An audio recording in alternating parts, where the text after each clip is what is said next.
Você já se sentiu completamente sozinho no silêncio da madrugada, tão quieto que qualquer som parece amplificado?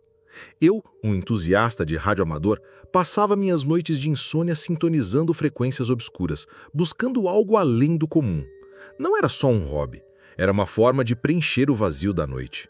Mas naquela madrugada, eu encontrei algo que nunca deveria ter sido captado. Era por volta das 3 da manhã, e a estática era a minha única companhia. De repente, em uma frequência que deveria estar completamente morta, ouvi um sussurro. Não era uma voz humana clara, mas um emaranhado de murmúrios indistintos, misturados com um chiado estranho, quase como um lamento distante. Meu coração deu um salto. Era real, e estava vindo de algum lugar que meu rádio não deveria alcançar. Aumentei o volume, e o som se tornou mais nítido, mais opressor. Era uma cacofonia de vozes, todas sussurrando ao mesmo tempo, como um coro de almas perdidas. O frio invadiu o meu pequeno escritório, um frio que não vinha da janela aberta. E junto com ele, um cheiro. Um cheiro de terra molhada, mofo e algo adocicado, nauseabundo, que eu já havia associado a coisas que não pertencem ao nosso mundo. Tentei mudar de frequência, mas o dial parecia preso. O sussurro das vozes se tornou mais intenso, mais próximo, e então um dos murmúrios se destacou. Não era uma palavra, mas parecia repetir meu nome. Distorcido, arrastado, como se 1000 vozes estivessem se contorcendo para pronunciá-lo. A tela do meu rádio amador começou a piscar e as luzes do meu escritório oscilaram. As vozes, antes um mero sussurro, agora eram um lamento gutural, uma melodia dissonante que parecia reverberar dentro da minha própria cabeça. Eu não estava apenas ouvindo, eu estava sendo atraído. Desliguei o rádio bruscamente, arrancando o cabo da tomada. O silêncio voltou, mas não era o mesmo. Era um silêncio carregado, tenso, como se o ar ainda guardasse o eco daquelas vozes. O cheiro pútrido persistia, e o frio no escritório se intensificou. Eu sabia que havia perturbado algo. E então, o rádio, mesmo desligado, emitiu um estalo seco. E a tela, que deveria estar morta, acendeu. Não com números de frequência, mas com um brilho fraco e azulado. E no centro do alto-falante, em meio à tela, vi um ponto de luz vermelha surgindo, crescendo lentamente, como um olho se abrindo na escuridão. O olho vermelho no alto-falante do rádio desligado pulsava com uma luz sinistra, e o cheiro pútrido enchia o ar do meu escritório. O rádio, um objeto inanimado, estava me encarando. O silêncio após o estalo era mais aterrorizante do que qualquer som, pois ele estava carregado daquela presença gélida. Eu sabia que havia aberto uma porta para algo que não deveria existir. A luz vermelha no alto-falante começou a se mover, inclinando-se levemente, como se estivesse me observando com curiosidade mórbida. Senti um arrepio percorrer minha espinha. Não era um truque de luz. Aquilo estava vivo e estava me analisando. Recuei lentamente, meus olhos fixos no ponto vermelho. Minhas costas bateram na estante, derrubando alguns livros com um baque seco que ecoou no silêncio. A luz vermelha pareceu se intensificar por um instante e o rádio vibrou, emitindo um zumbido baixo, quase imperceptível, que eu senti nos meus dentes.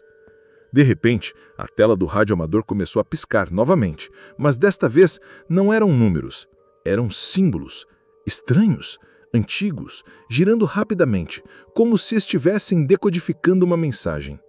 E a voz, aquela cacofonia de sussurros e lamentos, voltou, mas não do rádio.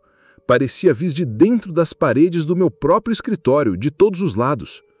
O ar ficou ainda mais frio, e o cheiro pútrido se tornou insuportável. Eu estava tonto, nauseado. O som das vozes se tornou mais alto, mais claro, e um dos sussurros se destacou, repetindo as datas de aniversário dos meus entes queridos, uma atrás da outra, cada vez mais rápido. Desesperado, procurei uma saída. A porta do escritório parecia distante, obscurecida pela penumbra.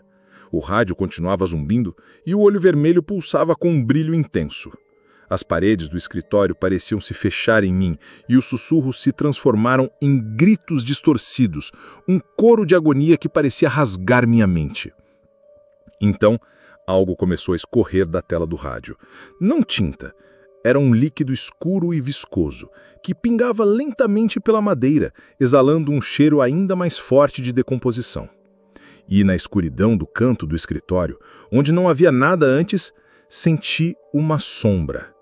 Uma sombra que se movia, que respirava e que agora parecia estar se estendendo em minha direção, acompanhada por um leve arrastar. A sombra no canto do escritório se alongava e se contorcia, parecendo respirar, enquanto o líquido escuro e viscoso escorria pela tela do rádio.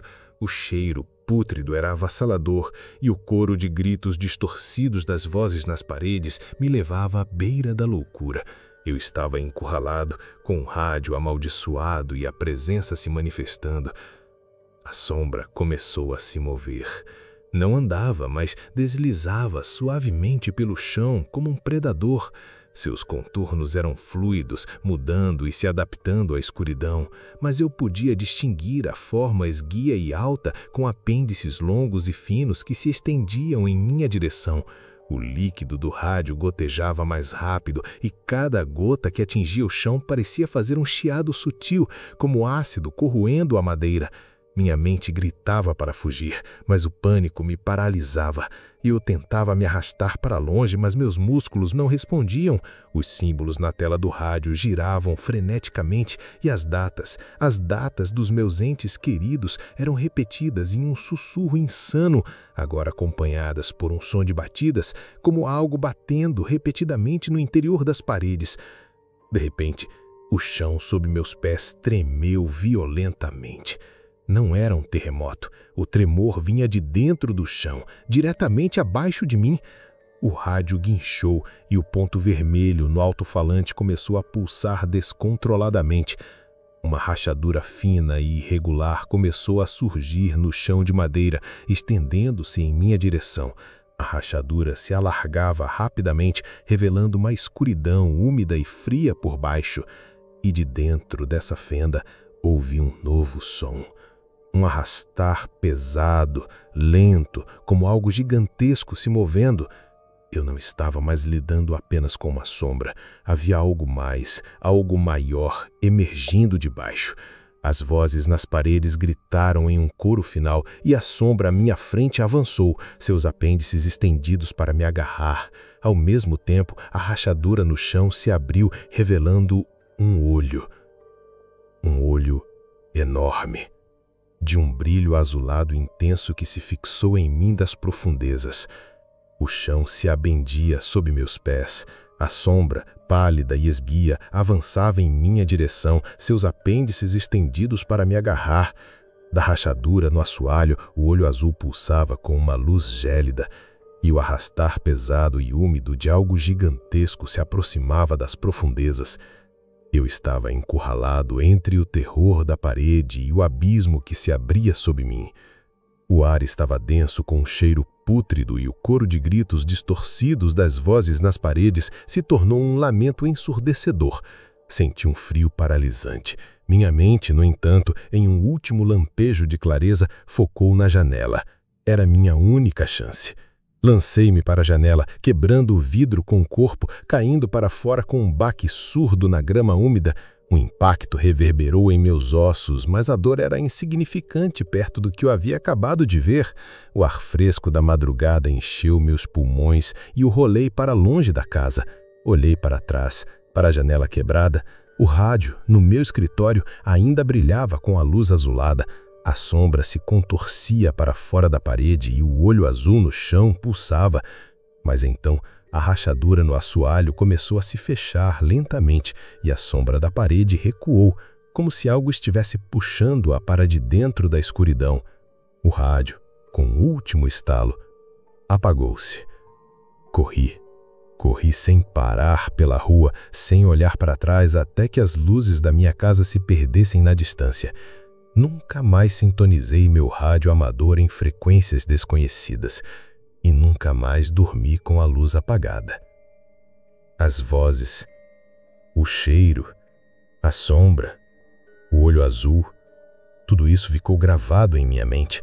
A frequência proibida não era apenas um sinal de rádio, era um portal para algo antigo e maligno que espreita nas frestas da nossa realidade, e eu por curiosidade, abri a porta para isso.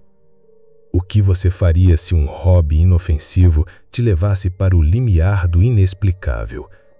Inscreva-se no canal para mais sussurros da meia-noite e ative as notificações para não perder nenhum pesadelo.